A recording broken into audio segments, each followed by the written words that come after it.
Good morning, everybody. I am so excited to have this time with you today.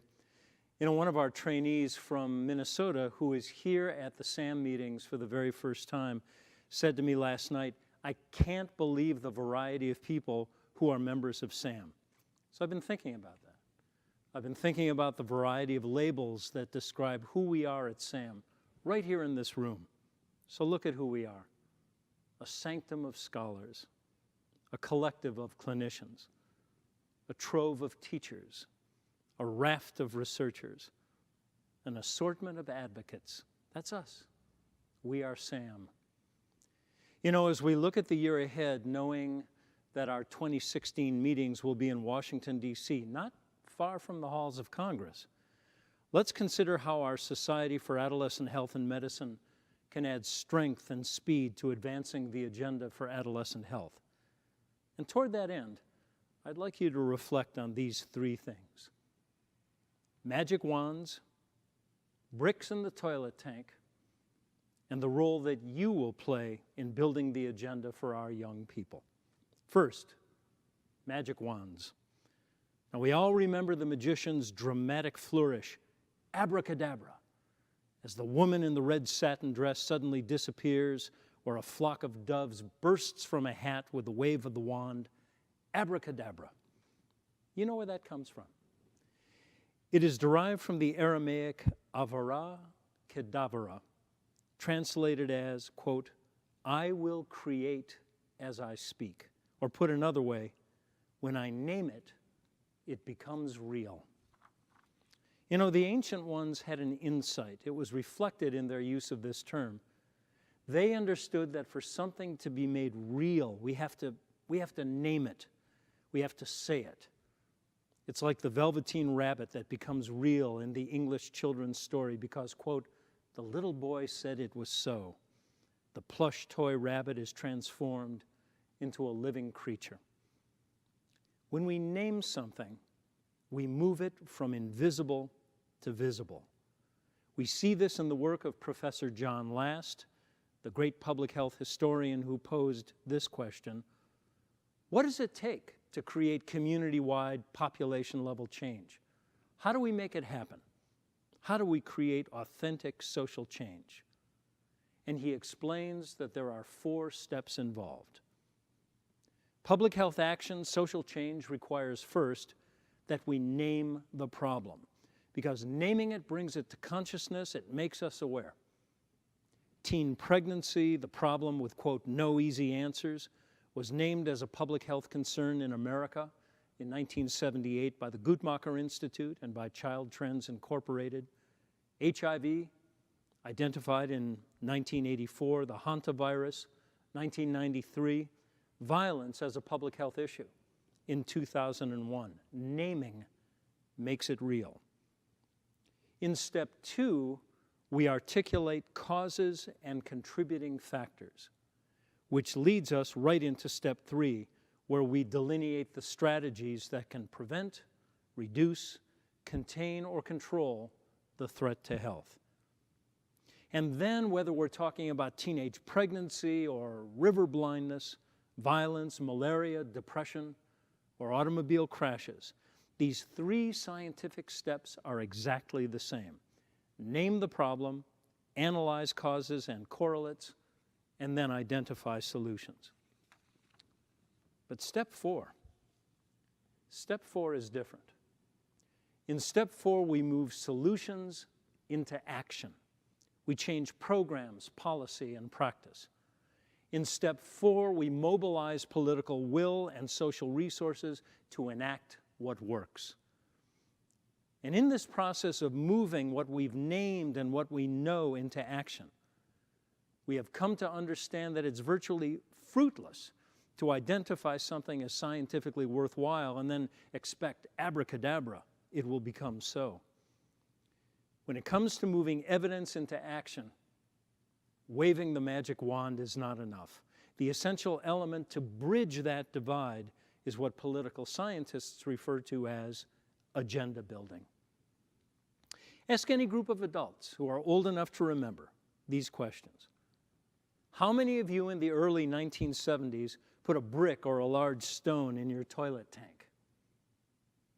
Why did you do that? And why don't you do it now? Now, those in this room who are old enough to remember will tell you that it was around the time of the first Earth Day, April 22nd, 1970, conservation of water had indeed become a prominent national agenda item in the United States. And people had come to understand that the simple displacement of water achieved by putting a brick in the toilet tank could literally save millions of gallons of water every day. They will further explain that while improved manufacturing standards have now led to low-consumption toilet tanks, the main reason they stopped keeping that brick in the toilet tank was because the issue faded from view. Now, this is something that psychologists have described as the issue attention cycle. Issues rise to the top of national or local agendas, they fade, sometimes they reappear. But this is what I think SAHM can do so well. And this is something that our partner organizations worldwide can do so well as also, like the International Association for Adolescent Health, to name the issues, to identify causes and contributing factors, to articulate strategies and solutions, and then to mobilize effective action. This is part of who we are and what we do. So let's look at what we already know. We are now witnessing a generation that is more multicultural, more interconnected than ever before due to the speed of communication and the media. Travel is easier and faster. It is estimated now that the entire planet will be wireless in the next 12 years, except for maybe remote parts of Africa and Central Asia.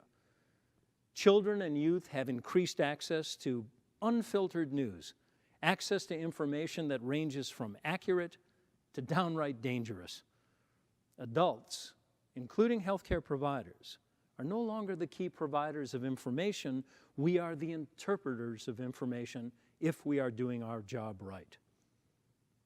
So in this time of global interconnectedness, through rapid advances in prevention science, we now know more than ever before about prevention, about health promotion strategies that work, ones that work across low, middle, and high-income nations. Our repertoire of effective strategies that can go to scale has exploded in the last decade. Now, in parallel, new analyses of the social determinants of health help us to understand that some of the most important influences on health have to do with access to education, opportunity, and a nation's willingness to invest in its young people. We know from analyses done by the World Bank that when the number of young people, especially males, exceeds available opportunities for education and employment, the results can be socially and politically explosive. We see that coup d'etat and revolution tend to occur when young people are a disproportionately large part of the population and when unemployment and hopelessness are pervasive. Likewise, at a time when it is more dangerous to be a teenage girl than it is to be a soldier in some parts of the world, the urgent calls to invest in girls and in young women, their health, education, their preparation for adult roles, this now echoes through the work not only of our national and transnational health organizations, but also through the World Bank and the International Monetary Fund. The knowledge we need to make transformative change, this knowledge is with us. There are opportunities for positive change now more than any other time in the history of this planet. But it is step 4 that is the final essential element. In step 4, we advocate based on the evidence. It's the same way we got bricks into the toilet tank a generation ago, abolished the use of DDT and asbestos, banished tobacco advertising from the electronic media, and made passive restraints mandatory in all automobiles. We mobilize the political will, we mobilize social resources to enact what works. There is no time for complacency. My friends, in the next 50 years, our desire to promote the healthy development of young people will be competing with other global issues that will likewise command our attention. Overpopulation, war, pollution, access to water, oil reserves, internal and transnational migration, inequalities in education and employment. The stark reality is this: whether or not a nation or a community invests their resources in ways that promote healthy youth development, this depends very much on the actions of adults who are willing to advocate for youth-friendly resources, legislation, and social priorities. Here's my message to you this morning.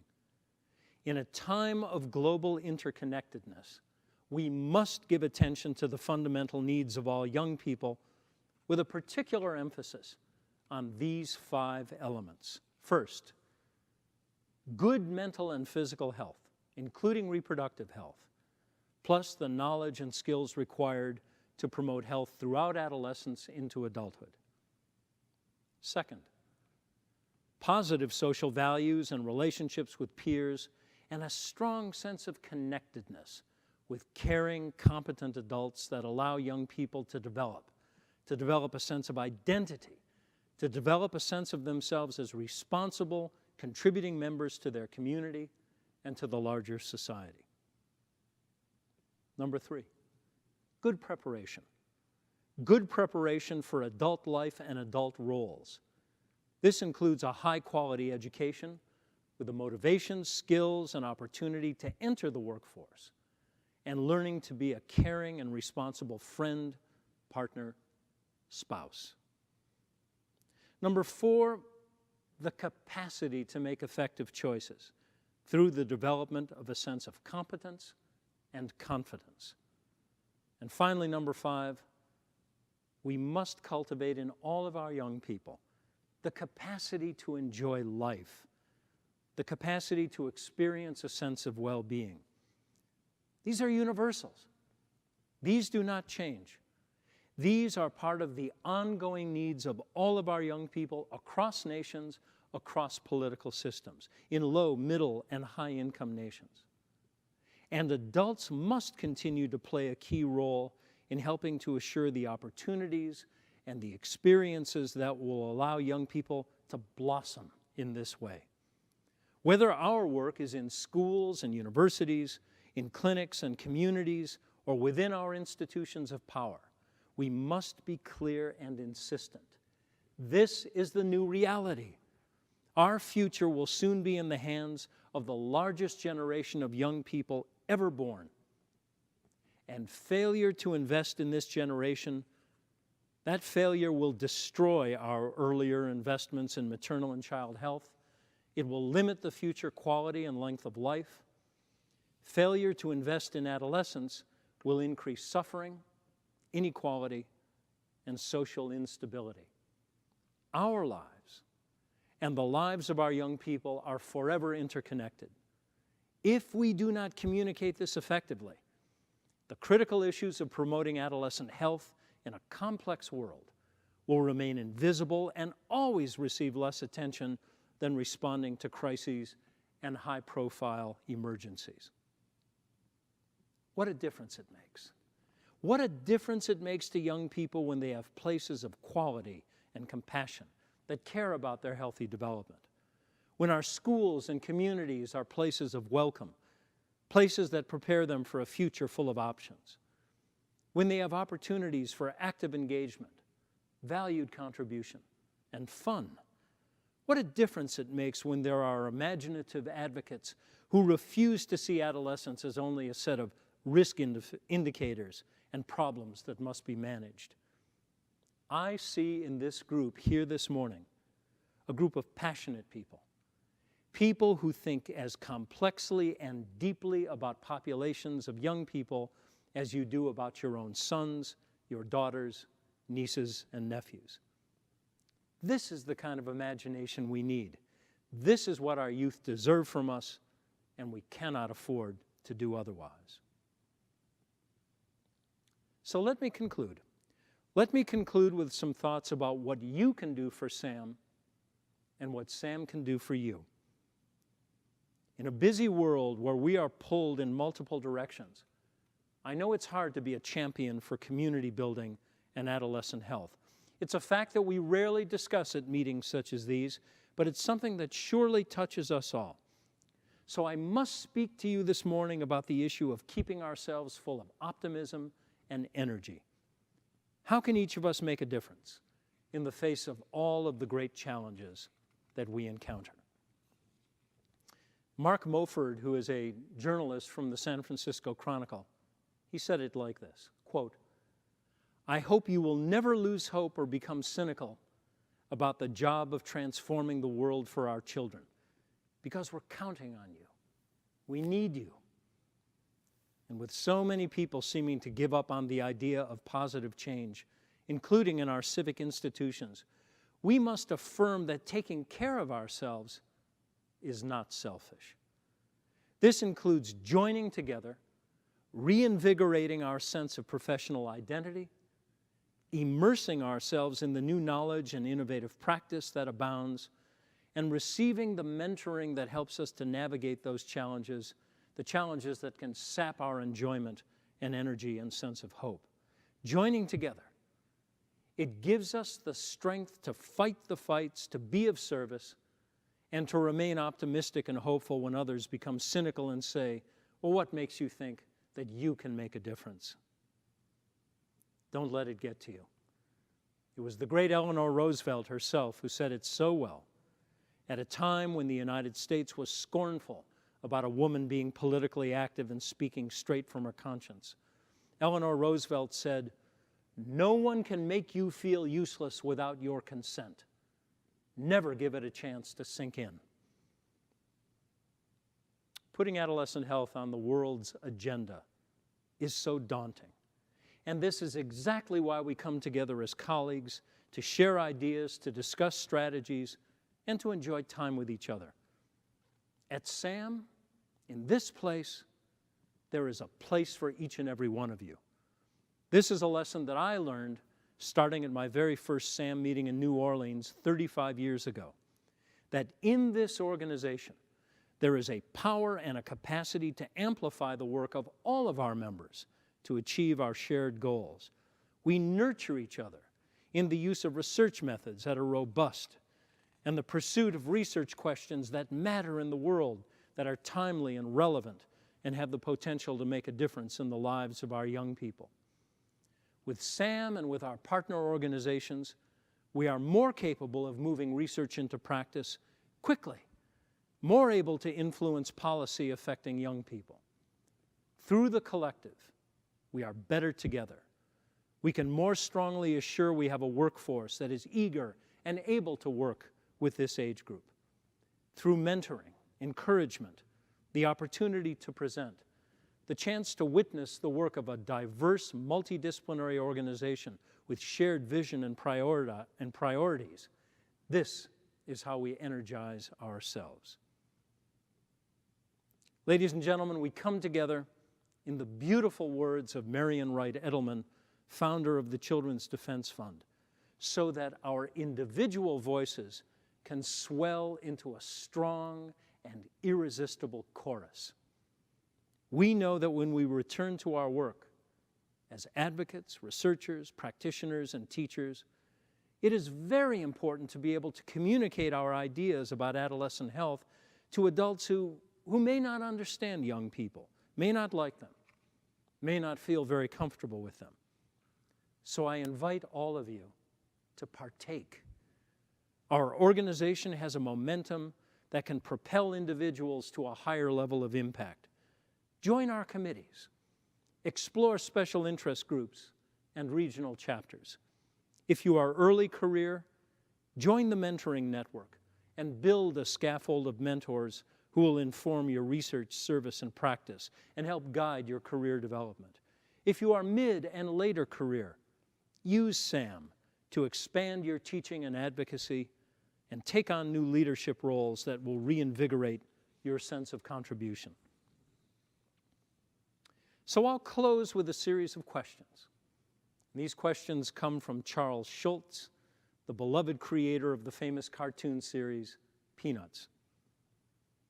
Schulz reminds us that just as we can have a wonderful impact on others, there are so many who have a positive impact on us. Here are the questions he once posed to a large group, much like this one.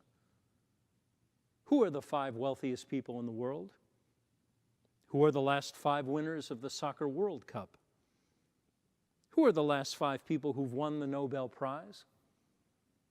Name the last half dozen Academy Award winners for Best Actor and Best Actress. How'd you do? I know that I didn't do very well with coming up with those names. And the point is, none of us remember the champions of yesterday. And by the way, these were not second-rate achievers. They were the best in their fields.